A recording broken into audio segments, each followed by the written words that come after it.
Earth shaking. All right.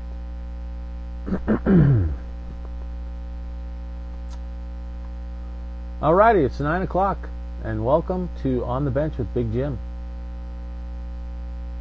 Honestly, I still don't know what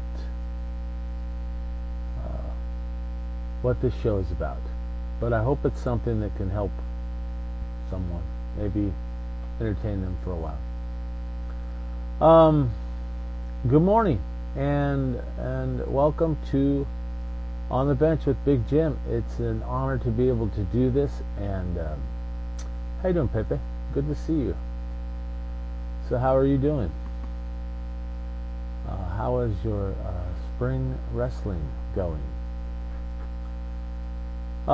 Right now, we have the NCAA championships that are happening in Pittsburgh right now, and it is some amazing competition. Good morning, everybody. Good to see you all here. Good morning, Jeremy. Glad to see my friends in. Good day to you, Pat, and good day, Armani. Good to see you all. But as I was saying, we have the NCAA championships going on right now. And so, to be honest with you, I don't know why you're watching me. You should be watching wrestling. It's on ESPN, and my DVR is going right now. How you doing, Matt? Good to see you here. Excuse me. Anyway, but some awfully good wrestling, and it was just funny because I was just watching, and oh, good. I'm glad you're able to multitask, Armani. That's great. I wish I could do the same, but I'm cheating.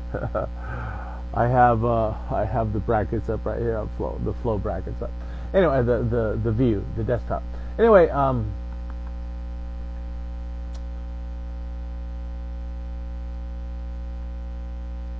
yeah, I'm recording them as well because it's always good to be able to watch it later. And I watched some again last night, but I was just watching, and the Cornell wrestler, the returning champ, impossible name to pronounce. They were interviewing Kyle Dake during his match, and he got called for stalling, and Dake said, "That's the worst call I've ever seen in college wrestling." And so even four-time national champions and world champions have an opinion about yeah, his name's Johnny. That's the better name to call him. He was dogging the refs on the calling of stalling. Anyway, good morning, Zach.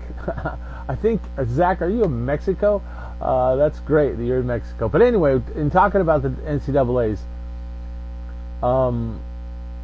it's just this is, I don't know. I'm going to get on a soapbox for a minute.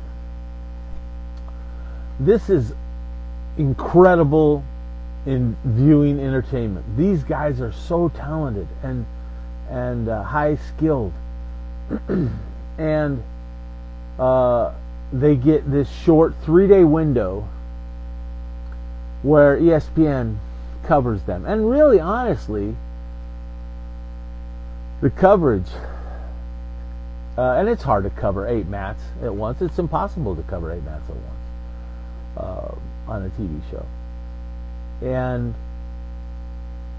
I know that just because you can't cover 2 as a single guy commentating on a tournament, or you can't do justice to it. Anyway, but it's such great athletics that it's amazing that it's not more appreciated and thus put. Like and share this video if you're watching, please, so that more people can get the word. But this is Jim Nielsen. Good to see you, Mike. Great to see you here. You should be working. How you doing, Jose? Good to see you again. Congratulations on a great year for Big Bend Vikings in the wrestling season. It was a great inaugural year, or first year back from a long time away. Welcome to On the Bench with Big Jim, and just having some fun talking sports. And as I said, I'm not going to go a full length today, just because I personally I would. First off, I have to get ready. We're taking off this afternoon. I'm going over to Northwest Regionals with a couple high school kids to see if they can get better and improve their wrestling skills. And so we're going over to Centralia this afternoon to wrestle this weekend. So I got to get ready for that. But I also want to watch the wrestling tournament that's going on right now. Most of the stuff that I talk on, my March Madness is more about wrestling, Sam. It's not about basketball. To be honest with you, I would guess I would have to say Duke, because this Zion kid is a pretty amazing athlete. But locally, I guess I would have to cheer for Gonzaga. But and I know Sam's asking about basketball, but like Matt with Penn State, I don't think anybody can catch Penn State right now. Iowa was in the lead, just jumped ahead, but Penn State's hammers are not out yet. And so when you look at it, you'll have Nolf and Hall and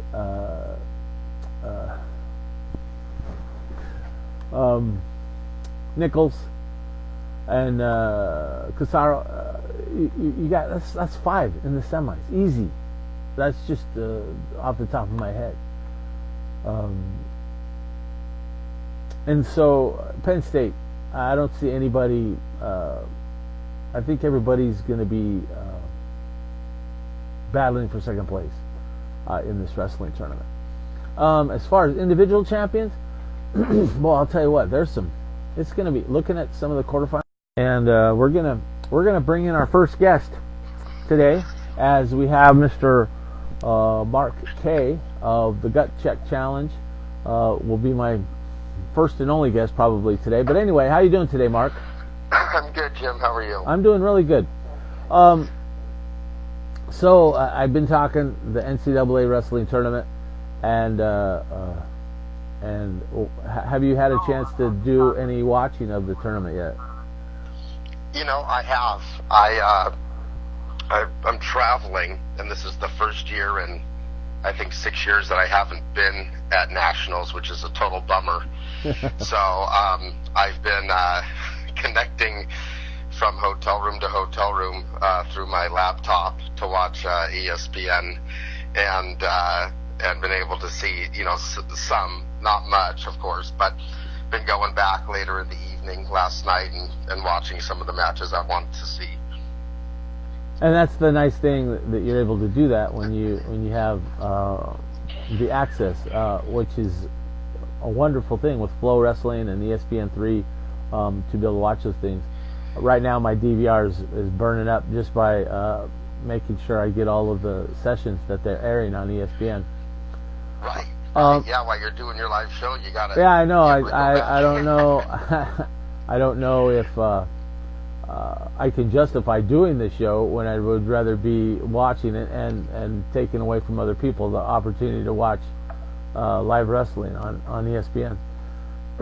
So let's talk a little bit of high school wrestling. Obviously, the season's been over for a month now, and the kids that do the extra wrestling, this weekend's Northwest Regionals, which is a qualifying tournament to make the Washington national team, and to qualify yourself to either be on a dual team or get yourself some points in getting yourself to be able to go to Fargo.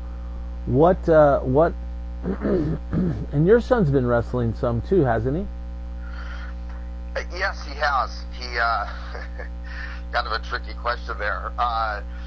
Jordan is wrestling again this year, as you and I have talked about, and as you know, when we were living in Pennsylvania, Jordan wrestled year-round and was having some great success over there. obviously great competition and a different kind of style of wrestling. But he took last year off, which disappointed Dad. But he's back at it now again on his own. And I told him he could do whatever he wanted, and that reverse psychology kind of worked. So he's back on the mat this year. That's terrific. And now I don't want to go away from this topic, but you brought up an interesting point. Excuse me. At the NCAA tournament, there's 53 qualifiers from the state of Pennsylvania. The next highest level was New Jersey and Illinois at 26, and then Iowa's like 22, and Washington had four qualifiers from Washington.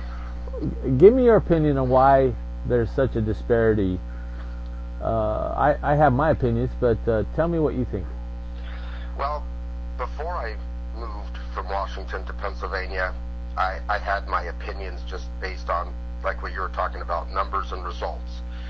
But having lived there since 2014 and seeing their kids club wrestling, their middle school and high school wrestling, and of course their college wrestling, it's got nothing to do with coaches. Washington State, the Northwest, we've got great coaches. I know some people, I think, blame that as part of it, but we really do have some outstanding coaches.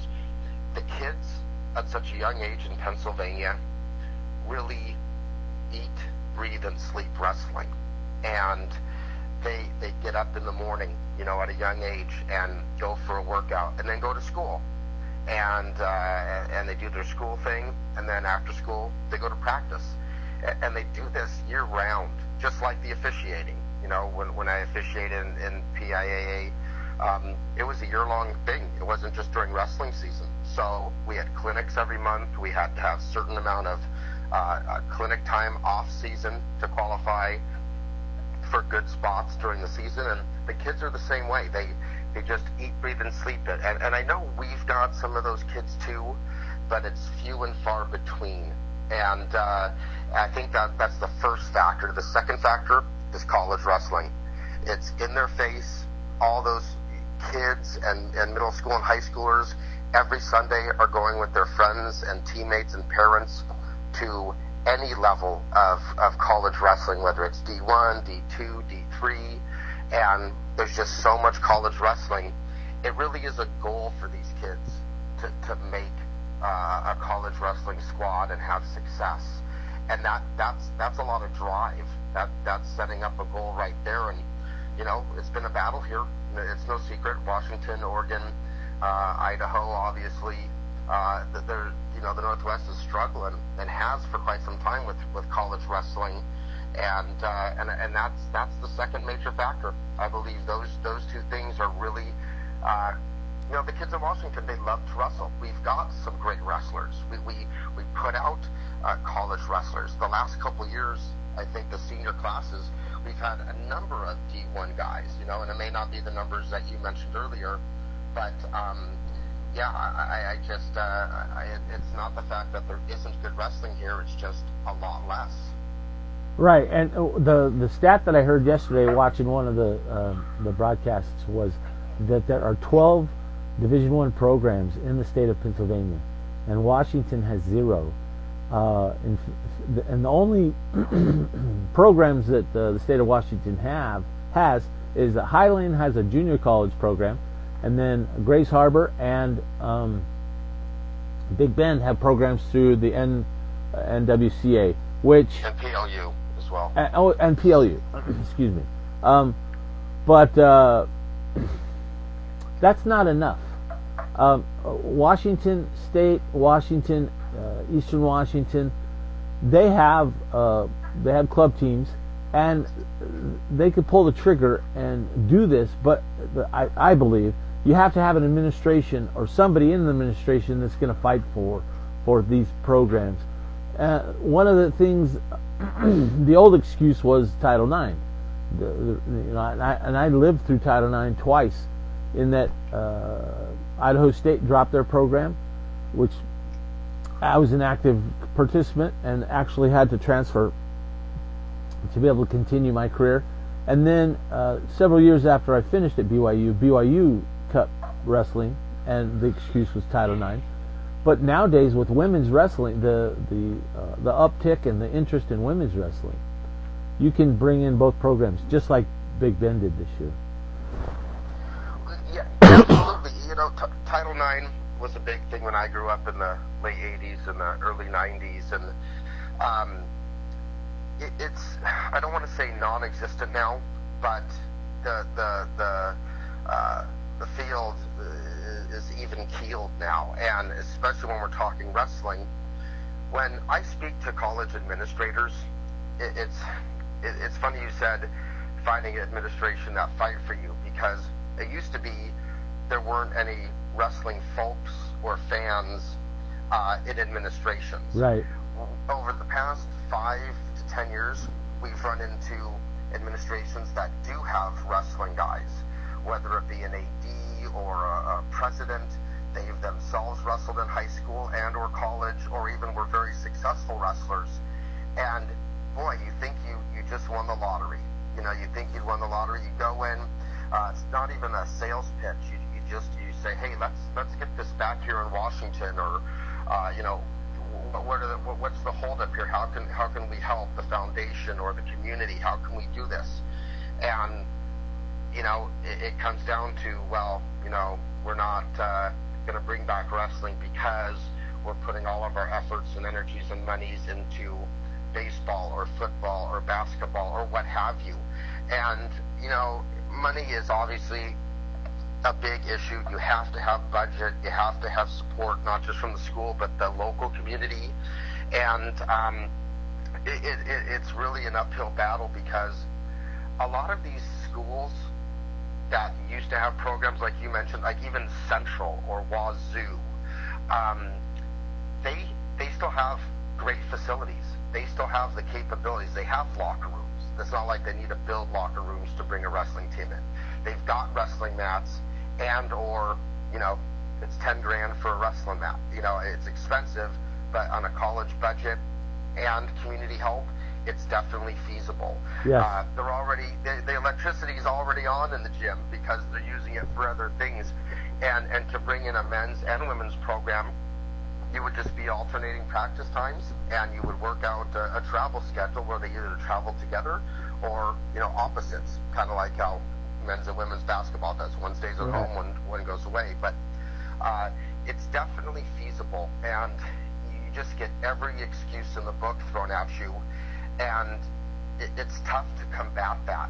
It's tough to, it's like running from a bee's nest, because you've got some answers, you've got some solutions, but if you can't get that person to really buy into what you want them to do as far as wrestling, then it's just an uphill battle. And I do feel that we're closer than we have been, especially when we're producing the kids that we have been, the Mason Phillips, the Cruzes, the Kaylers. I mean, I know I'm missing a lot of kids, but we have some fantastic wrestling here. Obviously, Oregon does as well. Even Montana, Wyoming, Idaho. Losing Boise State was a big deal. Yeah. And I think if they were still around, it would be easier. But now you lose that big program. Now it's crazy. I mean, you know how it is. I know how it is. The wrestling community. Most people, understand really what's going on, and it's tough. It's tough. But that is the kicker. All of our studs have to go out of state. And if they don't go to Oregon State, then they're going further away now, And just an example is Ryan Christensen wrestles at Wisconsin. Matt Voss wrestles at George Mason, which is back in Washington, D.C. And then you have the two Orndorff boys that are wrestling in Utah. And, we have Hunter Cruz wrestling at Fresno State, and he's a local Moses Lake product. We have a couple other kids from Moses Lake that are wrestling. Cooper McCullough was a All-American in the JUCO Nationals this year at North Idaho, and he's looking to go somewhere else. Chase Clayson is wrestling at Chadron State. He had a terrible draw at his national championships. He ended up wrestling a kid that was another regional champion in the first round. I don't know how they bracketed that. Terrible. I'm not sure how that happened. It's just wrong that happened. But also, and I'm trying to think of Trey Long was wrestling at Southern Oregon. So we have, and that's just some local boys. I know there's more across the state, but like you said, they have to go out of state to be able to if they're really good kids, they're going to have to go out of state to find a program that's going to be fitting for them, which is sad because we have the kids. When you look at the cadet and the junior teams, when they go back to nationals, Washington's teams, the last several years, they've been All-American teams. They've placed in both freestyle and Greco-Roman, and there's no reason why these kids couldn't stay home and be successful on a national stage from the state of Washington.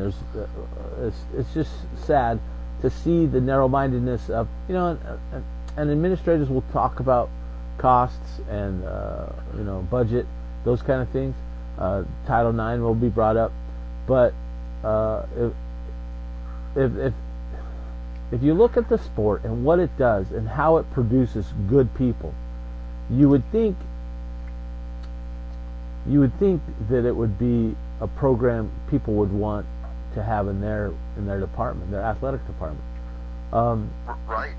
And not and right now it's just speculative, but right now, like at North Idaho, their athletic director it's purported that he doesn't want wrestling there, and that just makes no sense, especially with the history and tradition that North Idaho College has had in the JUCO level. Right. Yeah. That's the thing. And when you've got a tenured program such as NIC and a community that loves, obviously it's on the border of, Spokane and it's in Idaho, but it's on the border of Spokane and Idaho. So you're getting the great wrestling community of Spokane, which is tremendous, and obviously the Western Idaho fans, which, they've got Coeur d'Alene, Post Falls, Priest River, all those great wrestling programs are within that area. And I mean, it'd be a dream almost for a parent to have your kid in that area because of the college, tri-state tournament, and all those high schools there. But, I'm not going to speculate on what's going on. I've heard all sorts of things. I've spoken to people about it. I just decided a couple months ago just to let it play out and see, how it goes. Obviously, to support the program. Right. If they made announcements that they were going to get rid of it, I really hope they don't. I think that would be such a dagger, maybe even more than Boise State at this point, since they're already gone. And I hope that community and that program and the alumni and everyone else involved at NIC can pull their heads out of the sand and get that machine rolling again, because it is important for that program to exist, and they are. I know that Clackamas has had a lot of success in recent years too, and for a while, but NIC really does a great job. We're lucky enough to have some Washington kids that decide to go to school there. I think Highline, it's important for Highline to have that competition locally as well. Right. Because as these programs drop, we're gapping logistically, where these teams have to travel now to get competition. The cost is affected. So many aspects of it are affected, and it's horrible to hear when a program is existing, but they're going through all the turmoil that they are. It's heartbreaking, to be honest with you. It's a terrible thing that's happening, and hopefully we can make a difference and we can get some people, like-minded people, to get on board in helping these things.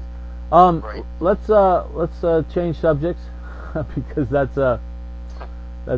this is such a great weekend to have the NCAA tournament, wrestling tournament on on television. It's happening right now in Pittsburgh.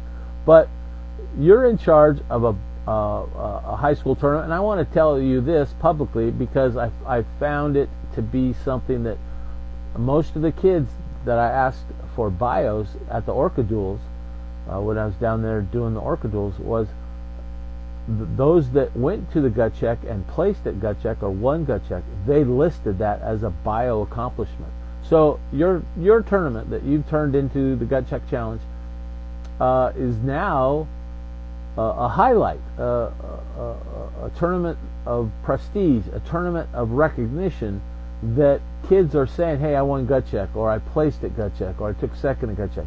They want that because if you do that, you've done a big deal at a big tournament. So I want to commend you for all of your efforts. You've been surviving for 7 years. Now, I shouldn't say surviving. You've been flourishing, getting bigger every year. Tell us what's going on with gut check. Well, it's funny you said surviving. It's just like in business and just like in life. I have found over the past 11 years as a tournament director that you do have to survive.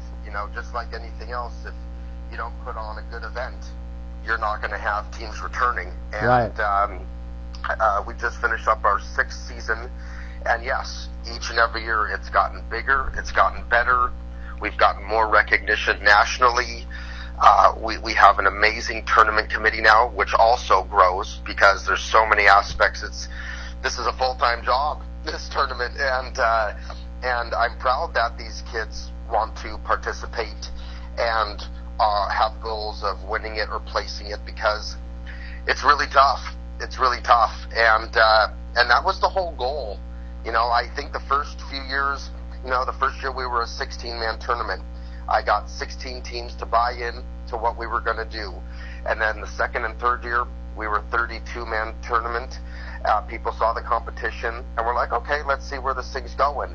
And now I'm very proud of this tournament. It's Washington's tournament, and I think that's probably the biggest thing here. We're getting recognition for all of our Washington wrestlers. It's attracted college coaches. I think last year we had 6 or 7 NAIA to D1 level college coaches there that I was told. I know Jim Zaleski from Oregon State was up there. I believe Mike Ritchie from SOU, and then Norton was there from Highline. There were some other community college NJCAA coaches, one from California. So that's great. That's kind of the whole point of this. Is it's not an easy tournament to go to, and that's the point. With Flow being extremely pleased with the subscriptions that they're selling across the country. I know it's just not the average fan watching. It's college coaches and out-of-state teams, communities watching, which is big. You got to get it out there, and we've been lucky. We've attracted a lot of out-of-state teams, of course, and this year you also have teams committed. You also have a Canadian team that comes down every year, don't you? Excuse me. Yes, we did. Canada did not make it down last year.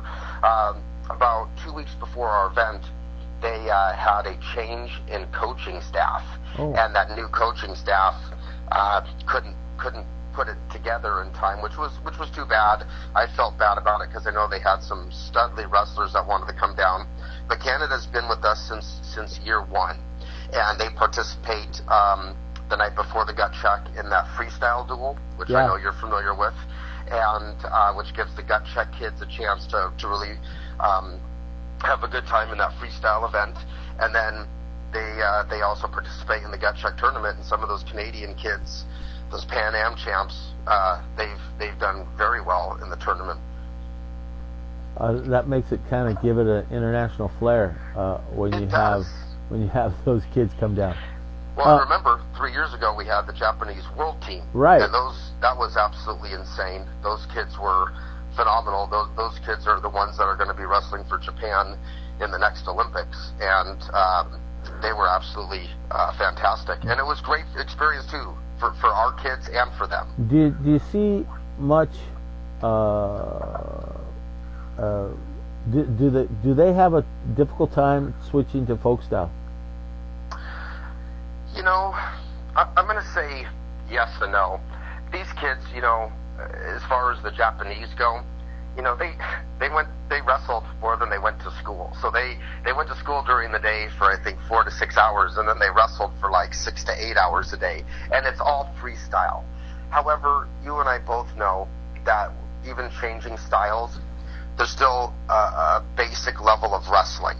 And, you know, besides some locking hands or maybe the urge to throw someone for 5, yeah, they still, takedowns are the same.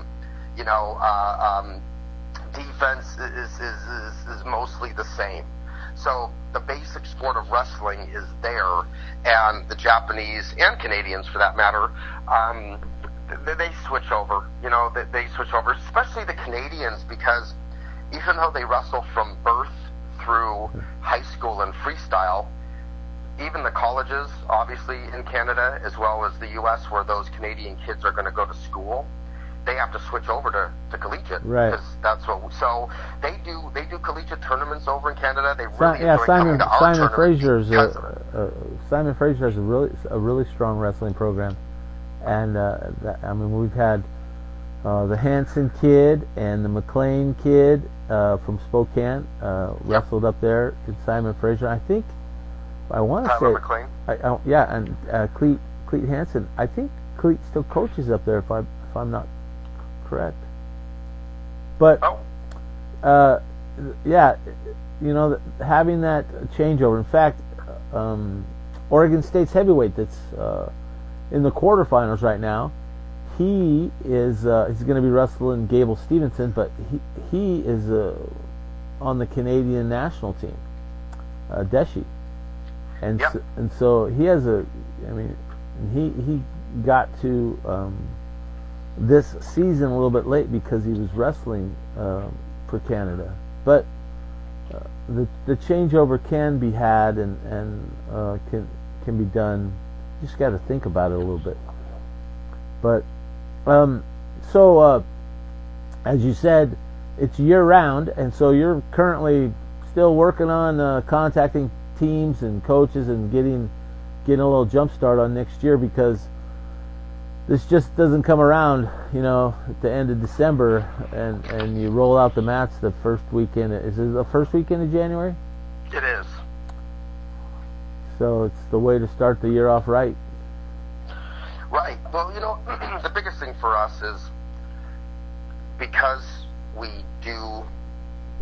The end goal of this tournament is to make it the best tournament we can possibly make it, and that obviously takes out-of-state teams. If you're going to go around the country and try to pick up the best, you got to do that. So, and any tournament, whether it's Zinkin or Doc B or any, I mean, when you look at, you see a lot of in-state teams, but then you see a ton of out-of-state teams. So, that being said, yeah, it is a full-time job. You have to start basically right after each state's wrestling season. You know, I always like to give a coach about a week's rest after their season ends, because they're exhausted, and then they're about ready to get into, you know, national stuff too. So I'm on the phone all summer long, but especially right after wrestling season, because as they're making their schedules and budgets, if you don't get there in time, they're going to schedule their team somewhere else, and then it's another year you got to wait. So yeah, we've been busy since all of March, actually, getting some new teams in, some teams we've been talking to for a few years, and the schedule just didn't align. But having it the first weekend in January is key for us, because it's winter break, and that allows those out-of-state teams to travel here. Otherwise, you know, even I actually saw someone mention, hey, you know, our tournament's going to be changing with the late start next year. You know, wrestling starting a week later, and hence practice and tournaments and dual start a week later. But for us, if we were to have it the second weekend, it would eliminate so many top out-of-state teams that could come, and that's not what we want to do. So what other tournament directors do with their schedule is up to them, but we're keeping this right where it's at. Yeah, so it'll be the 3rd and 4th January 2020. Can you? I just can't imagine. 2020 sounds crazy to me. It does sound crazy, especially when my little boy is going to be 11 years old. That's the craziest part. Well, you have 9 months. 9 months to get ready. My friend, it goes by quickly. It does. Hey, Mark, when you're ready to do an announcement of what teams have committed to Gut Check, you're more than welcome to give us a call, and we'll break the news right here. You know what? We will absolutely do that, and I can tell you right now, we've had some exceptional commitments already, and I'm gonna let the folks sit on that for a little while. I'm not ready to make the announcement yet, but this year's Gut Check is definitely going to be one the folks in Washington and the Northwest are not going to want to miss. Awesome. And the competition level just skyrocketed, and we're really excited about it. It's going to be a humdinger. That's terrific. Well, Mark, enjoy the rest of the weekend. Enjoy the NCAA tournament, and hopefully all is well in your world, and we'll talk to you again soon. I appreciate that, Jim. If you give me 1 second, though, I do Sure. want to. We were talking about some of the Washington kids. Oh, yeah. Obviously, Ryan Christensen. I got to spend a few minutes with he and his mom because I would go to the pit. As a matter of fact, where Nationals is, it's 25 minutes from my house. So I was at Pitt just about every Sunday for duels, but I got to see Ryan over the last few years wrestle against Pitt, and then talk to his mom, which was great. I got to see Connor Hartman before he graduated because Pitt's in the ACC, so Yeah. It was really exceptional being able to see some of these Washington boys at that level, what they're doing, which is so hard to do. And just going back to the NIC, and McDaniel took third, I think, at the national tournament that was held at NIC. I think it was third. Yes, it was that, which is exceptional. I mean, that's that's amazing, and congratulations to all the Washington boys that are out there fighting away. Orndorff, God, I hope both those kids have a lot of success this weekend too, and it's good for the sport. It's good for us here in Washington having these guys out there. It is, and we hope them the best. Absolutely. So, well, thanks, Jim. Have a great weekend, buddy. You too, man. Take care. Thanks again. All right, Bye-bye. folks. That was Marc Kaye, and I enjoyed visiting with Mark. He's a good friend. We traveled together on the first ever Washington team that went down to the Orca Duels. And that's where I got to meet and get to know Mark. Right now, looking at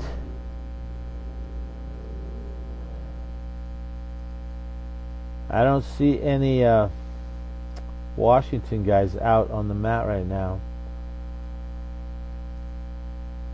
So, but anyway, I just want to kind of preview something that's going to be happening here in a couple weeks. And this is a tough subject, but Kittitas Sheriff's Department lost a deputy this week due to some poor decisions, and I wanted to bring on some people in the law enforcement profession into the show. So here in a couple weeks, we're going to have a special show on what we can do as citizens to help support and promote law enforcement and what they do for us. Not only protecting us and serving us each day, but keeping our children safe and keeping our streets safe. And so we're going to have Sheriff Tom Jones, and then also a good friend of mine. He used to be a police officer. He now teaches law enforcement in Wenatchee at their tech school there at Wenatchee Valley. But Juan Lueta, a former police officer. we're going to have them on the show, on the bench with Big Jim here in a couple weeks.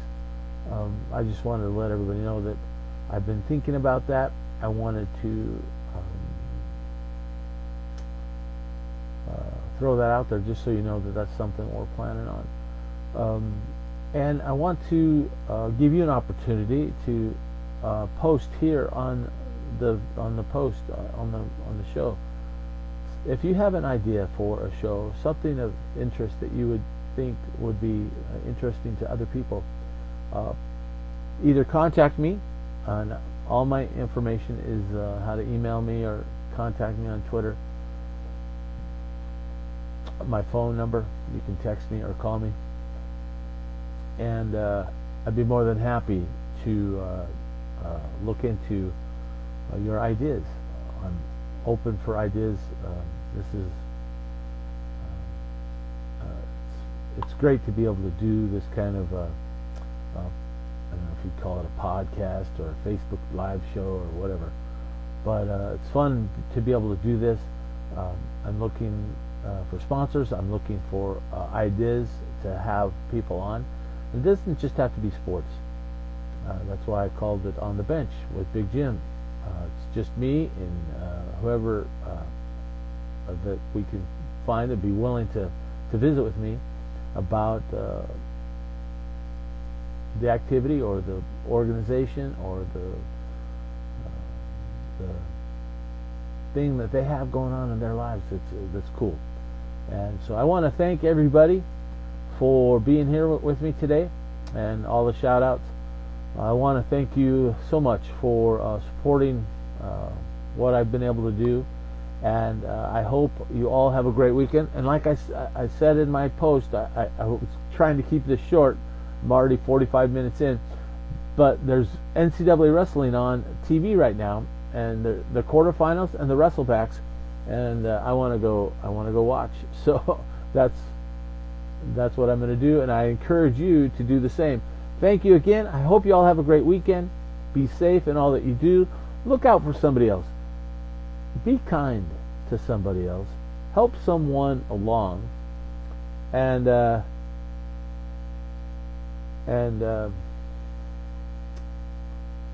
know, we live in a great country. We have lots of problems, yes, and there's a lot of crazy people out there, yes, that are trying to steer us in a crazy direction. And we have to stand strong and do what's right for our country. And thank you very much, Joey. I appreciate that. We'll see where this goes. It's fun to be able to possibly help entertain someone for a little bit of their day. But anyway, I hope you all have a great weekend, and we'll do this again on Monday. So have a wonderful weekend with your family and whoever, and we will see you all. I think that's it. I think I have everything I wanted to cover. Again, go watch the NCAA tournament, and it's on right now, and so enjoy yourself. Take care, everybody. We will see you Monday.